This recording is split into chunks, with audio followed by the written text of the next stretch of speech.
Good Erev Shabbos. This week we read Parshas Vayechi, and there's a fascinating dialogue that takes place between Yaakov and Yosef regarding how to bless Menashe and Ephraim. Now, Yosef presents his two sons, Menashe and Ephraim, to his father Yaakov, and wants Yaakov to give his two sons, which were Yaakov's grandchildren, a special bracha to them. And he wants, naturally, Menashe to be recognized as the firstborn, the Bechor, and he wants Ephraim to be recognized as the second child. And Yaakov, on the other hand, takes his right hand, places it on Ephraim, and then like this, and then takes his left hand and places it on Menashe, and he crisscrosses his hands. And Yosef initially thinks that Yaakov makes a mistake, and he says, "No, you've put your hands on the wrong place. You should put your right hand on Menashe because he is the Bechor." And Yaakov responds, "Yadati b'ni yadati." I know, my son. I know who's the Bechor. I'm not having a senior moment. I know who the firstborn is, yet I still want to put my right hand on Ephraim. Gam hu yil'ab. Menashe represents a great nation, but gam hu yigdal. However, achiv hakatan yigdal mimen. His younger brother has a greater future destiny. V'zaru yom lo hagayim. Ve'yivarchem bayom hahu leimor. And he blessed them on that day, saying, Yaakov blessed his two grandchildren, Menashe and Ephraim, saying, B'cha yivarach Yisrael leimor. That all of Israel will bless their future offspring, saying, Yisimcha Elokim ke'Ephraim v'Menashe. May God make you like Ephraim and Menashe. V'yasem es Ephraim l'fnei Menashe. And he placed Ephraim before Menashe. Now this has become the gold standard of blessings.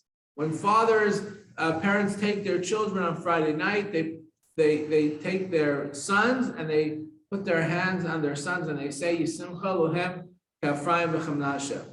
So the question I want to focus on today is, why was Yaakov so insistent that he put his right hand on Ephraim and not on Menashe, the firstborn? And I want to share with you a powerful idea that I learned from the Nesiv Shalom as follows, and that is that the idea of what Menashe represents and what Ephraim represents, because there's this old conundrum that we learn in Tehillim called, the conundrum comes from a pasuk, famous pasuk in Tehillim called Sur Me'ra B'asei Tov.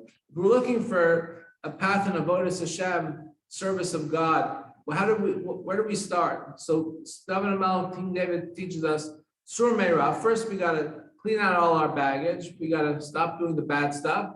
Then B'asei Tov, then we start doing good. That seems like a very straightforward process. The problem with that process is that if we really follow that formula, who can really say that they've actually cleaned out their closet completely? Who has no skeletons in the closet anymore?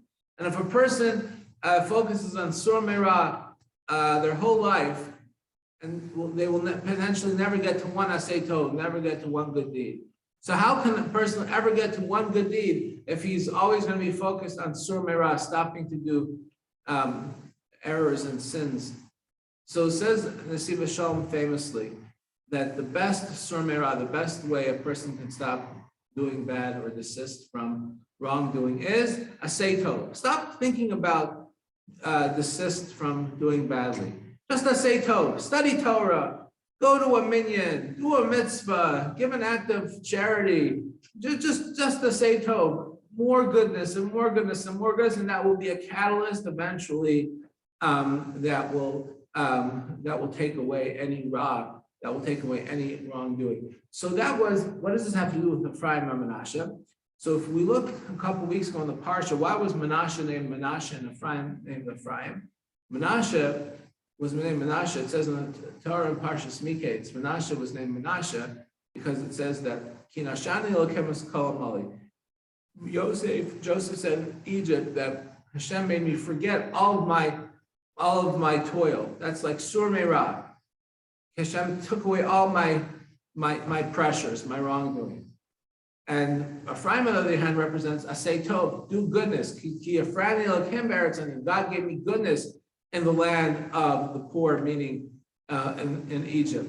So Menashe represents this idea of Sur Meira, and Ephraim represents this idea of Asay Tov. And that was the philosophical difference between Yaakov and Yosef. Yosef felt that the approach is first Sur Meira, and that's, by the way, why he named his first son Menashe, and then Asay Tov, and then do good. But Yaakov felt that the best Sur Meira, the best way we can work on our avodas Hashem is just by Asay Tov. And that's the way we have to work on our avodas Hashem today, our service of God. We have to just think about more Asay Tov, just more Torah study, more tefillas, more coming to minyan, more giving tzedakah, more mitzvahs, and eventually the Sur Meira will come. Eventually the desisting from sinful errors will come as well. Wish you all a good Erev Shabbos.